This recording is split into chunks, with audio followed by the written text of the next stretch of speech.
உங்களை பரிசுத்தப்படுத்திக் கொள்ளுங்கள், கர்த்தர் உங்களுக்கு அற்புதம் செய்வார்னு ஆண்டவர் சொல்கிறார். அப்போ ஆண்டவர் அற்புதம் செய்ய ஆயத்தமாக இருக்கிறார். நம்ம என்ன அற்புதம் தேவையோ அந்த காரியத்தில் அற்புதம் செய்ய அவர் ஆயத்தமாக இருக்கிறார். நீங்கள் பெற்றுக்கொள்ள ஆயத்தமா?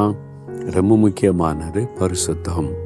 அப்போது இந்த பரிசுத்த குறைவு காணப்பட்டால், ஆண்டவர் விரும்பாத பாவம் காணப்பட்டால் அற்புதம் செய்ய முடியாது.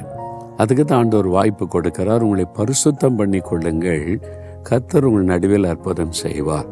அப்போ அற்புதத்திற்காக ஜெபிக்கும் போது முதலாவது, ஆண்டவரே ஏதாவது என்கிட்ட குறை இருக்குதா, எந்த பகுதியிலையாவது நான் பரிசுத்தமாகணுமா, எதுலையாவது நான் உங்களை துக்கப்படுத்துகிறேனா அப்படின்னு ஆராய்ந்து பார்த்து அந்த பாவத்தை அறிக்கை செய்யும்போது அவரே நம்மை பரிசுத்தப்படுத்தி நமக்கு அற்புதம் செய்கிறார்.